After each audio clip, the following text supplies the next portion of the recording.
진짜 만년변비, 변비 중 최고봉인 언니가 비타민C 복용 석달 후 주변 지인들한테 추천하고 다님 히읗히읗 삐만 남편도 비타민C 복용 1년 즈음 돼가는데 혈압도 정상, 당 수치도 정상되었네요. 하지만 함부로 약을 끊을 수 없어서 약은 먹고 있어요. 운동도 열심히 하고 있으니 언젠가는 살도 빠지겠죠. 자, 이분 비타민C 먹고 혈압, 혈당 다 돌아. 한 1년 먹으니까 괜찮아졌다. 이런 얘기가 된 겁니다. 대박이죠. 혈압이 주로 올라가는 경우에는 혈중 돌아다니는 물질의 양이 증가하면 끈적끈적하게 되고요. 요것 때문에 심장에서 밀었을 때 그냥 쭉쭉 가야 되는데 막히니까 압이 걸린다. 이 개념이 하나 있고요. 두 번째는 이 혈관이 원래 탄력을 가지고 심장에서 밀어도 얘가 딱 받치고 있어야 되거든요. 그래 압이 안 걸리는 겁니다. 이렇게 못 밀고 오는 겁니다. 그런데 이 혈관이 이제 너덜너덜해졌다. 약해졌다. 그래서 심장이 푹 밀면 이런 경우가 뭐 대부분이라고 보시면 될 것 같습니다. 혈압이 순환이 잘 안 돼서. 자, 그러면 비타민C하고 지금 이 문제하고 어떤 관계가 있느냐. 비타민C는 혈액 내의 다양한 물질들을 잘 없애주는, 즉 혈관 청소도 잘 해줍니다. 몸속에 돌아다니고 있는 이상한 물질들을 빨리빨리 없애는 데도 기여를 합니다. 그러니까 혈중 물질의 총량을 좀 떨어뜨려 줄 수 있다. 그 다음에 또 한 가지는 혈관벽을 만드는 콜라겐 합성에 비타민C가 직접적으로 관여되어 있다. 그래서 혈관이 더 튼튼해졌다. 이런 것들 때문에 혈압 조절이 가능하다. 이런 개념이 하나 있습니다. 두 번째, 당 수치가 정상되었다. 당 농도가 높다라고 하는 이 이야기는 뭐냐면 내가 섭취한 당분이 내 몸에서 흡수된 뒤에 제대로 분해해서 없애지를 못하고 있다. 이런 얘기가 되는 거거든요. 근데 이 당분을 없애는데 필요한 첫 번째 물질이 뭐냐면 산소입니다. 비타민C를 먹게 되면 산소 공급이 훨씬 더 잘 됩니다. 뭉쳐있는 적혈구들을 풀어주기 때문에 그렇고요. 산소가 잘 붙으니까 산소 운반이 훨씬 더 잘 된다. 산소 공급이 잘 되니까 당 대사가 잘 된다. 이런 것만으로도 혈당을 좀 내릴 수가 있다. 이렇게 되는 거죠. 그 다음에 몸 전체적으로 세포의 반응이 훨씬 더 잘 일어난다. 세포 대사량이 증가한다. 그래서 비타민C를 먹게 되면 에너지 생산량이 증가합니다. 몸이 살짝 더 따뜻해집니다. 이런 걸 통해서 일어나고 있는 현상이 무엇이냐면 고도당이 소모가 많이 되고 있다. 즉 혈당을 줄이고 있다. 이런 얘기가 되는 겁니다. 비타민C는 혈당을 내리는데 굉장히 도움이 많이 되고요. 혈압을 조절을 하는데 아주 큰 기여를 합니다. 그래서 비타민C를 열심히 챙겨 먹는 게 좋겠죠. 얼마나 먹느냐? 보통 하루에 6g 정도는 먹는 것이 적절하다.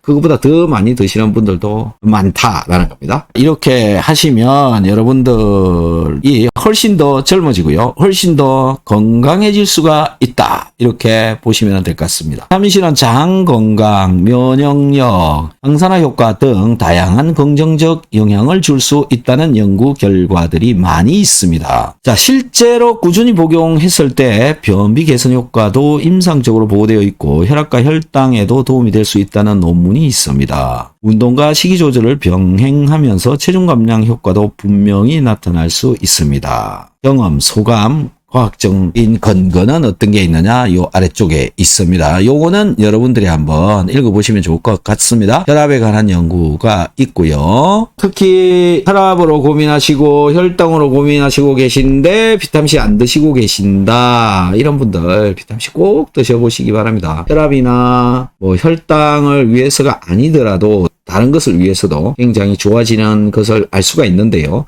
적정 양을 어느 정도 먹게 되면 가장 중요한 피로 회복이 잘 된다. 현재 가지고 있는 피로가 사라진다. 이게 가장 빠릅니다. 그런데 혈압이 올라가고 혈당이 올라가고 뭐 암이 오고 이런 것들도 사실은 가장 근간에 붙어 있는 건 뭐냐면은 소화불량이나 피로입니다.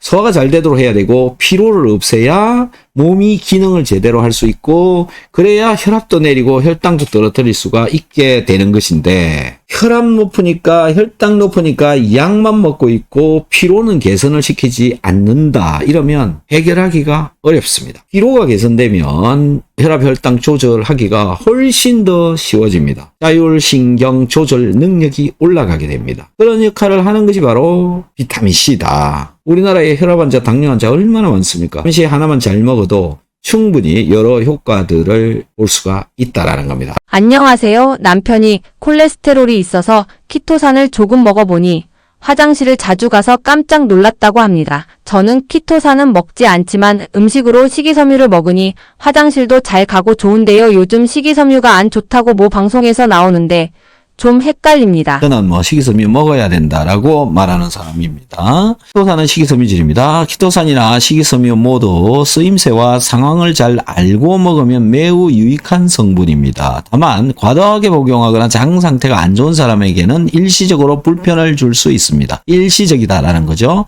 키토산 먹고 화장실 자주 가는 이유는 뭐냐? 키토산은 불용성 식이섬유 성분이라 장 운동을 촉진하고 장내 수분과 지방, 콜레스테롤, 담즙산을 흡착하여 배변량과 배변 횟수를 늘립니다. 그래서 화장실 못 가시는 분들한테는 굉장히 도움이 많이 되죠. 특히 콜레스테롤이 높은 분들에게는 키토산이 담즙산을 붙잡아 배설하기 때문에 간은 더 많은 콜레스테롤을 소모하여 담즙산을 다시 만들게 되고 그 과정에서 혈중 콜레스테롤 수치가 낮아질 수 있습니다. 키토산을 처음부터 고용량으로 먹게 되면 복부 팽만이나 묽은변, 장내 불편이 올 수 있으니 1, 2주간은 천천히 증량하는 것을 권장드립니다. 이제 이분이 걱정하는 식이섬유가 안 좋다는 이야기는 왜 나왔을까? 식이섬유가 장에 좋지 않다는 주장을 하기도 하는데 이건 특별한 조건에 한한 이야기다. 장이 매우 예민한 사람, IBS의 경우 세균총 불균형, SIBO 환자들은 일부 발효성 식이섬유 때문에 가스, 설사, 복통이 심해질 수 있습니다. 식이섬유질 때문에. 하지만 이건 모든 식이섬유가 나쁘다는 뜻이 아니라 단백질, 지방, 탄수화물 상태에 따라서 가려서 먹어야 한다는 의미입니다. 정말 중요한 건 뭐냐면요. 내가 섭취한 음식물 속에 들어있는 영양소가 운반돼서 대장까지 가야 대장의 기능을 잘 할 수 있도록 됩니다. 대장은 제2의 뇌라고 할 정도로 중요한 장기입니다. 왜 그러냐면 대장에서 분비되는 각종 호르몬이 나의 뇌, 위장, 간, 췌장, 지방대사, 신장, 부신 이런 거 전부 다 컨트롤합니다. 심지어 마음까지도 대장이 컨트롤을 합니다. 이렇게 중요한 겁니다. 그런데 대장이 잘 작동을 하려면 내가 먹은 음식물 중에 들어있는 영양소가 대장에까지 가야 된다는 거죠. 근데 식이섬유질이 없다. 그러면 이 영양소가 대장으로 가는 도중에 중간에 소장에서 다 흡수돼서 들어가 버린다라는 거죠. 대장이 필요로 하는 영양소들이 흡수돼서 들어가 버린다. 이것 때문에 식이섬유질을 충분하게 먹지 않으면 대장이 만들어내야 되는 호르몬을 제대로 못 만들어내. 이런 것들 때문에 당뇨병이 만들어지기도 하고요. 많은 문제를 일으킵니다. 그래서 장 건강은 다른 어떤 것보다도 중요한 장기다. 이렇게 보셔야 됩니다. 그래서 장을 건강하게 하려면 식이섬유질을 먹고 다양한 영양소를 대장에까지 끌어다 줄 수 있는 것이 되어야 장도 건강하고 뇌도 건강하고 이게 가능해진다. 그래도 나는 모르겠다. 그러면 먹다가 끊어보시면 됩니다. 먹을 것인가 말 것인가를 내가 내 몸에 직접 테스트를 해봅니다. 한 2달, 3달 정도 먹어보고 아니다 싶으면 안 먹으면 되는 거거든요. 근데 3달 먹잖아요. 분명히 변화가 일어납니다. 과민성장 증후군으로 언제부터인지 하루에 변을 3번 이상 보는 사람입니다. 변을 보지 않으면 불편하고 잠도 못 자는 상황이라 꼭 자기 전에는 변을 보려니 참 힘이 듭니다. 예전에는 안 그랬는데 영상 보니까 변 보는 게 좋아졌다는 글을 봤는데 어떤 걸 먹어야 하는지요? 평상시 유산균 오메가3 매일 섭취하고 있습니다.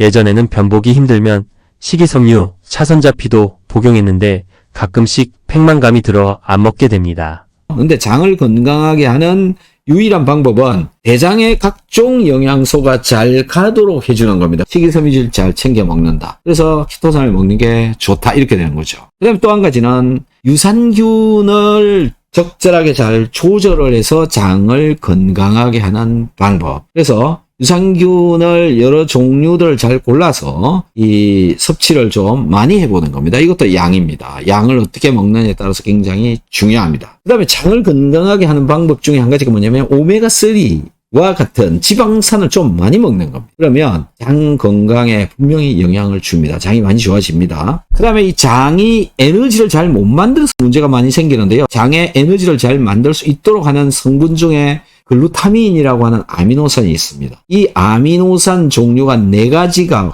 가득 들어있는 가성비가 굉장히 좋은 게 스탠다드 아미노산이라고 하는 게 있습니다. 요거 하루에 한 10g 정도씩 먹으면 장 개선 굉장히 잘 됩니다. 그러니까 먹어야 되는 거 비타민C, 오메가3, 글루타민, 키토산, 식이섬유. 건강을 위해서 여러 가지 잘 챙겨 먹어야 된다. 한 가지만 먹어갖고 되는 게 아니다. 한번 잘 드셔보시면 장을 개선시키는데 엄청 도움이 많이 될 것이다.